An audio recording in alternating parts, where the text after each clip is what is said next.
I'm Alexandra, and in this video I want to start a series of guitar theory lessons. You see, I've been doing guitar for quite some time now, and I'm no longer a beginner. Then, what am I? Well, to become an advanced player, I need to learn theory, a guitar player's worst nemesis.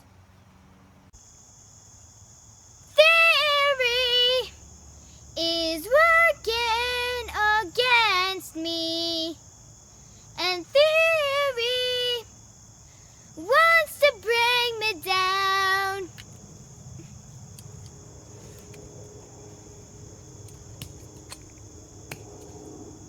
If all you learn is end, you don't have an understanding of the guitar. You have an understanding of gravity. But John, I sang theory, not gravity. Don't I get an understanding of theory? What is it that I must learn then? But everything you learn the thing that is the building block for the thing you just learned. And that might be scales. Scales. Oh man, I hate touching fish. They're so slippery. And, oh, you're a musician, not a fisherman. What are scales for you? They're like skateboard tricks. You know what I mean? That's fun. That's not like playing with a metronome or learning Ionian mode, which I don't know what that is. I know what it sounds like probably, but I don't know. Pick me, pick me! I know the Ionian. I've been to kindergarten. It's a major scale. I can sing it for you. Do, re, mi, fa, sol, la, ti, do. Joke aside, it's complicated business to play the major scale on guitar. I have a system that is not so complicated. I call it the Arrow's Mask pattern. I want to share it with you.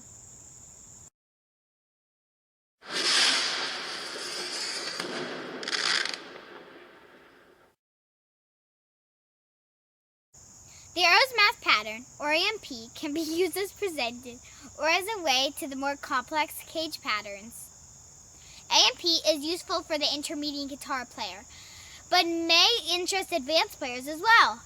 Before introducing it, I want to review some facts about how we hear music and how the chromatic scale and the guitar are designed to reflect that.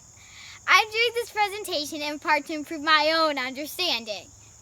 If you already know these basics of music, jump ahead to the section on the Arrow's Math pattern. I'm now moving on to the chromatic scale. The dots you see here form a sequence of pitches or notes ascending from the bass side to the treble side. In ascending order, they sound like this.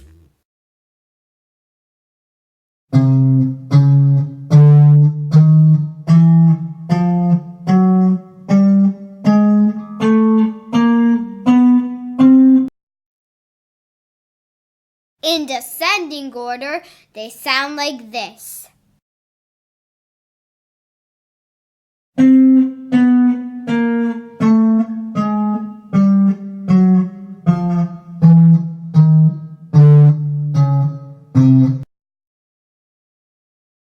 These pitches are said to be equally spaced or equally tempered.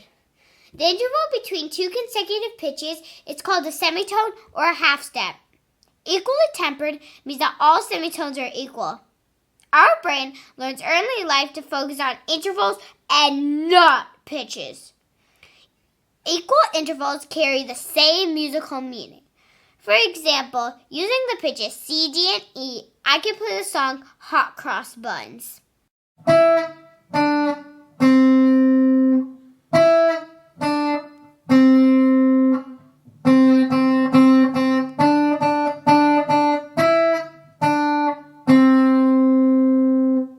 The song sounds the way it does because the interval between C and D and the interval between D and E are both equal to one full tone. That's all that is needed for the song to sound right. If instead of C, D, and E, I use the notes E, F sharp, and G sharp, I will be playing the same song, even if the pitches are different.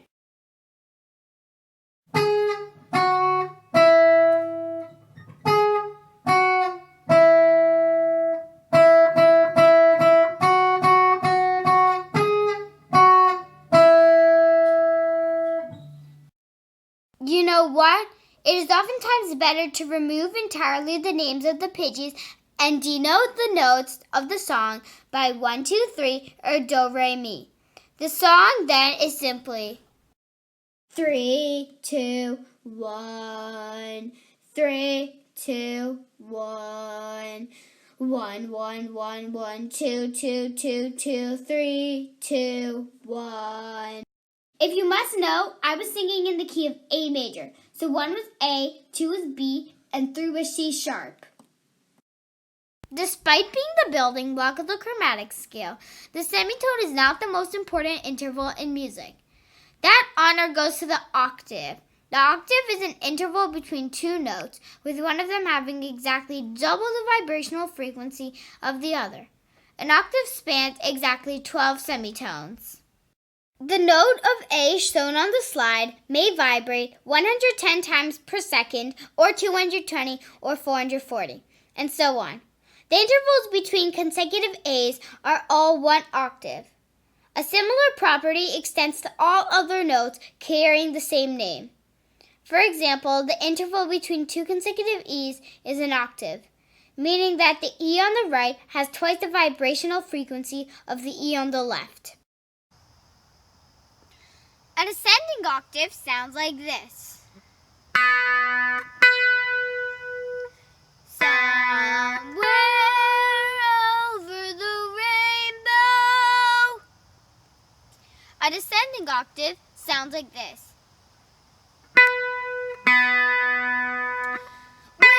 Willow, weep for me. You would think that such a large interval is a big deal for the brain, but the brain often ignores it in songs. Let me do an experiment for you. Using the notes B, C sharp, and D sharp, I'll play the song Hot Cross Buns.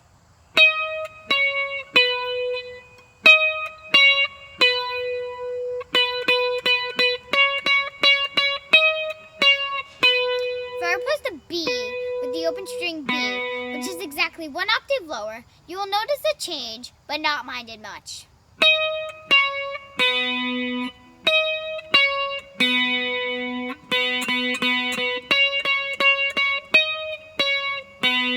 It only works if I use the note B as a replacement. This C is almost as far below the other notes, yet using it completely ruins the musical experience.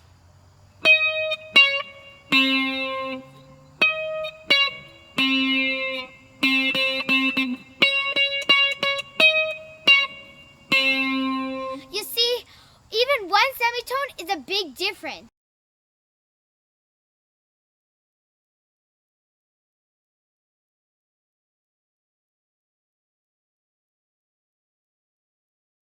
Our experiment has shown that pitches that differ through an octave are musically similar. That's why they are denoted by the same name, or pair of enharmonic names. When needed, the pitches with the same name can be distinguished with the help of an additional number used as a subscript. Examples include B flat 2, A sharp 3, and A 4. By convention, the subscript changes on the note of C. There are 12 consecutive pitches that are given the same index. I color them the same.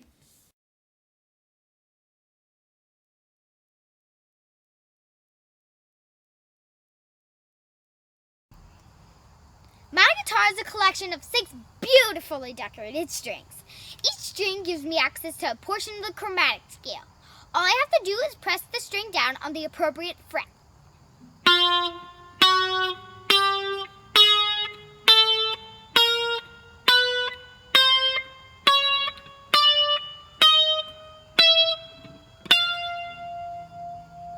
The fret wires are placed so you can jump by a semitone. Each string has the lowest pitch that I can play. This pitch corresponds to playing the open string. It can be adjusted with the help of the tuning keys. In standard tuning, the pitches in the open positions are E2, A2, D3, G3, B3, and E4.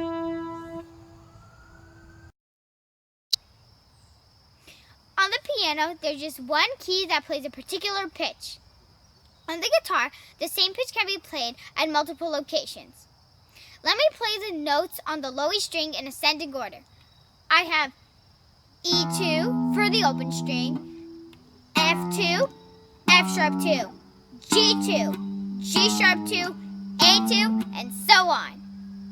A2 played here on the 5th fret can also be played on the string below as the open position. From now on, if I go up 1 fret position on the E string, I play a note which I can also play by going up 1 fret on the A string. I have A sharp 2 here on the 6th fret, but also here on the 1st fret. Any pitch that can be played on the low E string can also be played on the A string at a location that is 5 frets toward the bridge. You can also play over multiple strings. For example, I can play C4 in 5 different positions. C, C, C, C, C, C. A good exercise to do is play unisons across neighboring strings. A unison is the interval between 2 identical notes. You can play unison by fretting the same location on the same string twice.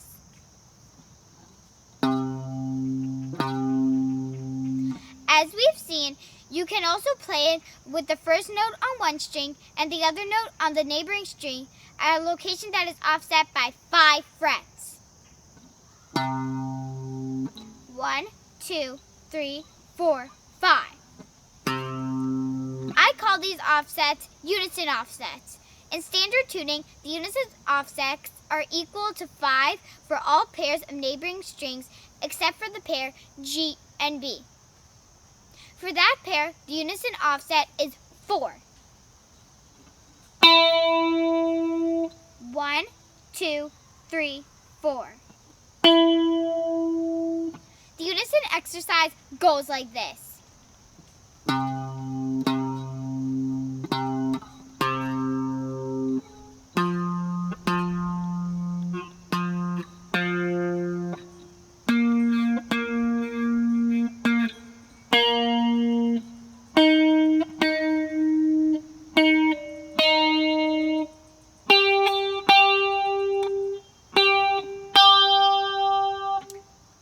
In reverse, it goes like this.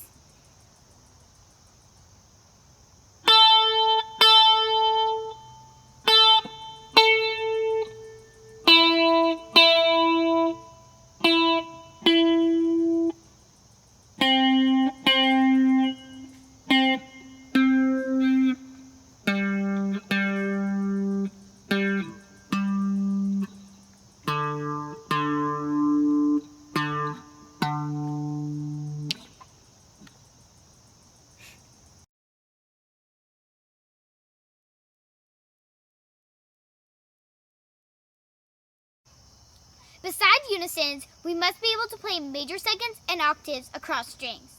I will postpone octaves for a later presentation. A major second is an interval equal to 2 semitones. You can play it on the same string by jumping 2 frets up or down. You can play it across neighboring strings with offsets equal to 3 for all pairs of neighboring strings, except again for the strings G and B, which need a smaller offset of 2. The math can be worked out like in the following example. On the lowest string, you can play C to D by fretting the 8th and 10th positions. This D can also be played on the A string 5 frets toward the bridge. 1, 2, 3, 4, 5. The D on the A string is 3 frets away from the C on the low E string. 1, 2, 3. I will let you work out the math for other cases. For ascending major seconds, the exercise goes like this.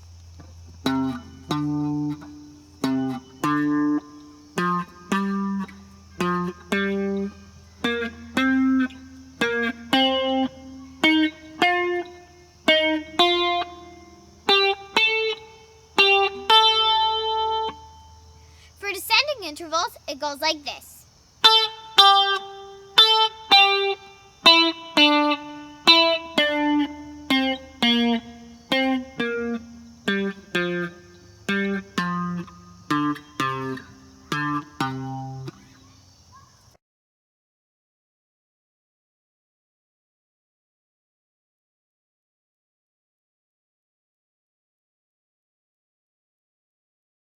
The natural major scale, or simply the major scale, is a 7-note scale built as follows. Pick a note at random from the chromatic scale. We call this note the first degree, or the tonic of the major scale. The second degree is then chosen to be 2 semitones higher than the tonic. The third degree is also taken 2 semitones higher, but the fourth degree is only 1 semitone higher.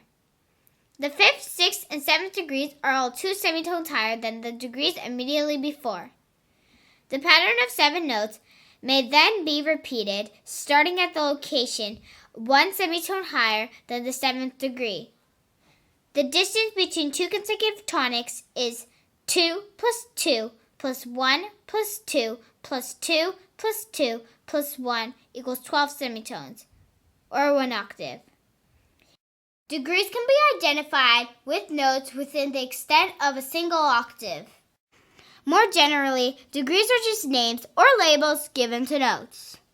In the number system, we use 1, 2, 3, 4, 5, 6, and 7 as names. In the movable do solfege system, we use do, re, mi, fa, sol, la, and ti, regardless of the set of names chosen. The degree assigned to a note is determined by the interval size between the closest tonic on the left and the note itself. A note called 1 or do is the tonic itself.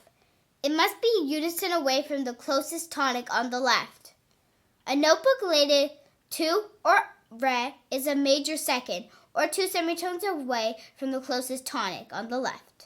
3 or mi is a name given to a note that is 2 plus 2 equals 4 semitones away from the closest tonic on the left.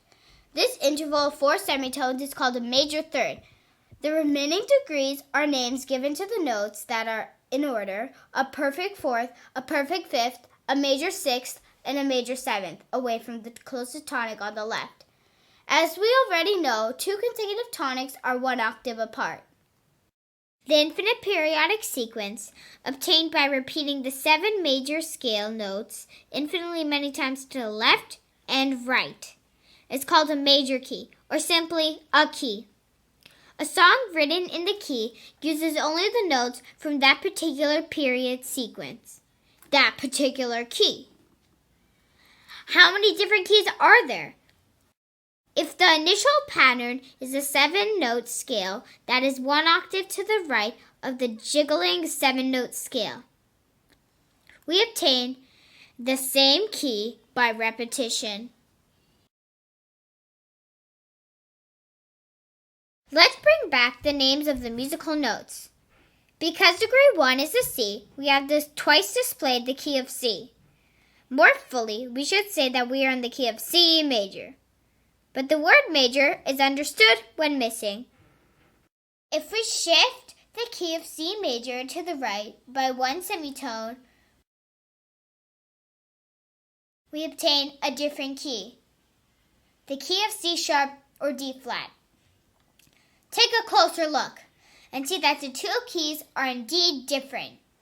For example, the key of C sharp does not contain the note of D. We can continue shifting to the right 1 semitone at a time. In succession, we generate the keys of D, D sharp, E, F, F sharp, G, G sharp, A sharp, and B.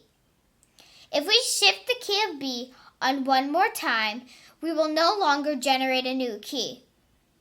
We generate the key of C again, and then C sharp, and so on, going over the already presented keys once more. To answer the question, there are only 12 different major keys, 1 for each degree of the chromatic scale.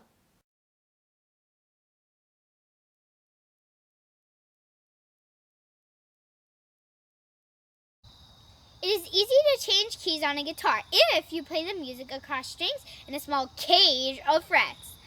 All you have to do is play the exact same fingering pattern in another cage, up or down the fretboard.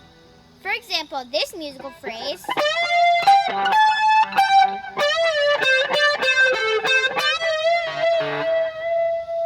is in the key of C major. On a piano, you would play it using only the white keys. On the guitar, I can go all over the fretboard. Here in the key of A major,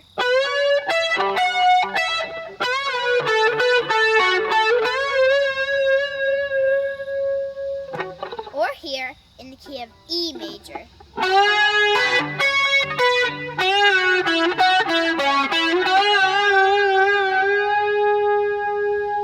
On the piano, it is harder to switch the key away from C major because you need to play some of the black keys. You might think that the guitar is winning the ease of play race. Sadly, playing the guitar in C major to begin with is not as easy as playing only the white keys on piano. Without further ado, let's introduce the arrows math pattern to learn one way of doing it.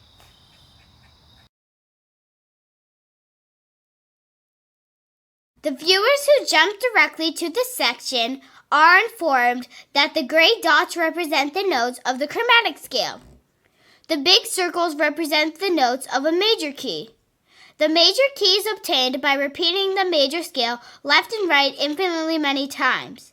Each tonic, that is, each note named 1, starts a 7-note major scale with notes colored the same. Two differently colored scales can be transformed into each other by shifting either of them by 1 or more octaves. Let's look at the green 7-note scale and its two neighboring notes, 7 of blue and 1 of red. We may notice the following memorable groups of notes. The notes 5 and 6 of green form a pair resembling a bandit mask. We call this pair the mask. The notes 6 of green and 7 of green and 1 of red form an arrow pointing toward the treble side. The tip of the arrow is supported on the semitone interval between the notes 7 of green and 1 of red. We call this group of notes the far treble arrow. Likewise, the notes 3, 4, and 5, all of green, define the far bass arrow, which points toward the bass side. The name far is used because the two arrows pointing away from each other are separated by a mask. They are far from each other. The notes 2, 3, and 4, all of green, form the near treble arrow. The notes 7 of blue and 1 of green and 2 of green form the near bass arrow. The two near arrows touch each other through the second degree of the scale. As their name asserts, they are near each other. The arrows in the mask can be combined into larger, more memorable structures. The two near arrows combine together to form the near double-sided arrow. The two far arrows in the mask together form the far double-sided arrow. The arrows in the mask considered so far cover 1 octave. Let us also cover the neighboring octaves with pairs of near and far double-sided arrows. To the right, we first consider a near double-sided arrow, and then a far double-sided arrow.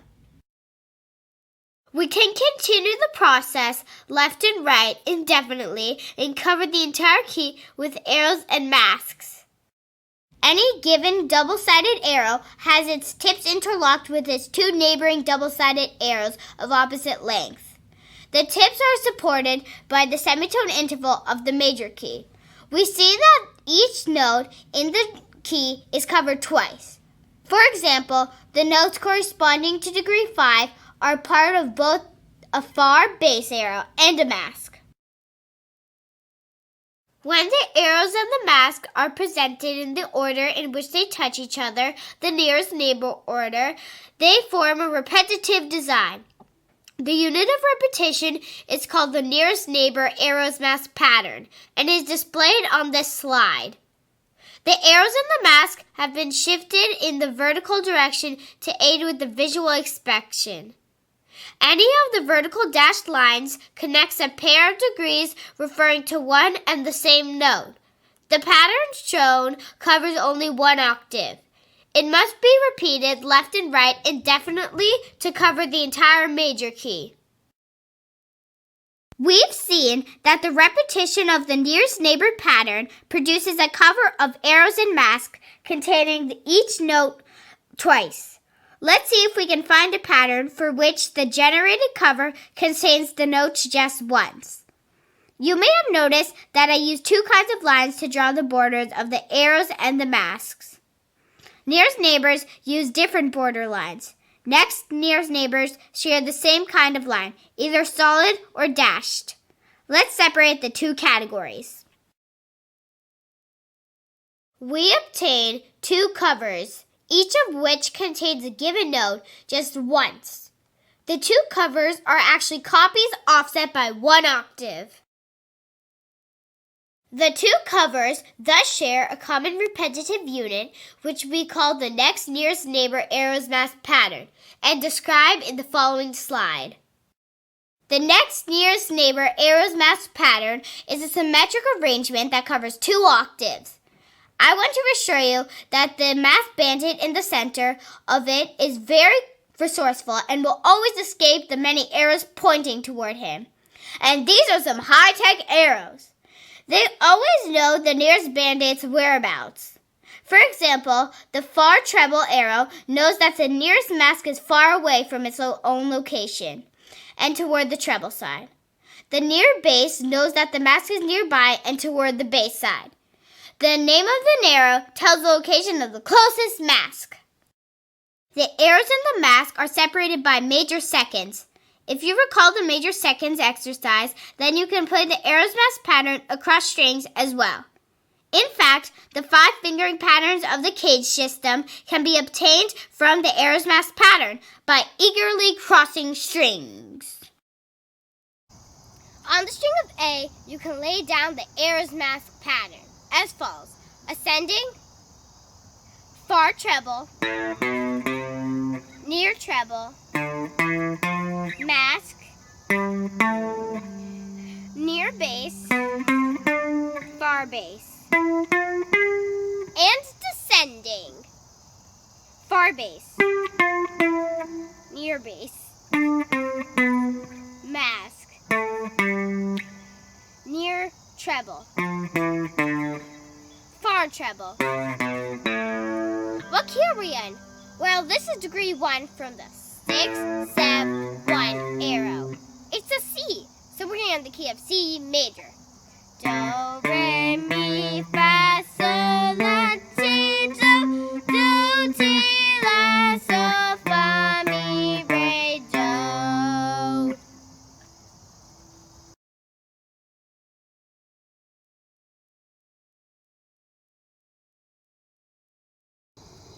Let's now try and play the arrows mask pattern across strings.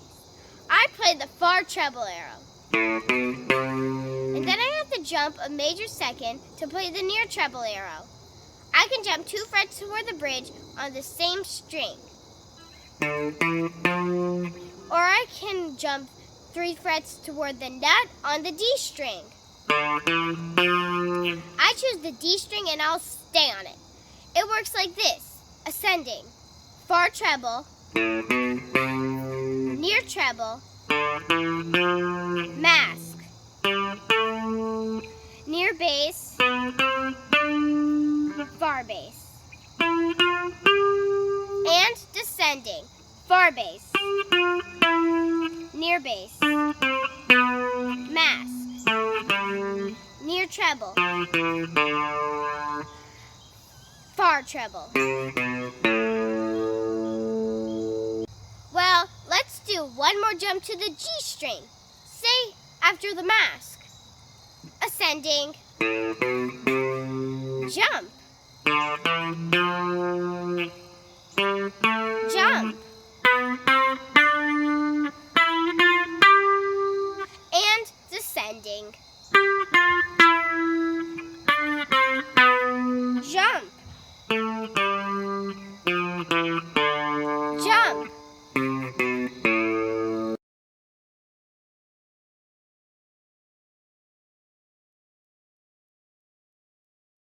How about getting greedy and crossing strings all the time? I start here, on the lowest string at the 5th fret and play the far treble or the 6-7-1 arrow. This degree 1 is a C, so we're in the key of C major, again. Now, after each arrow or mask, I do my major second jump across neighboring strings. The arrows mask pattern looks like this: ascending, far treble, near treble, mask, near bass, far bass, and descending, far bass, near bass, mask, near treble, far treble. This is the fifth major position in the caged system. You see, the Ayers math pattern helps us understand more complex stuff. In our first few minutes working with it, we've learned that you can play the C major scale in various ways. I have C,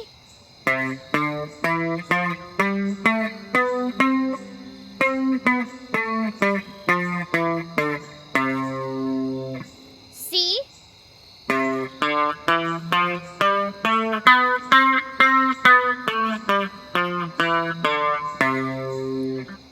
C,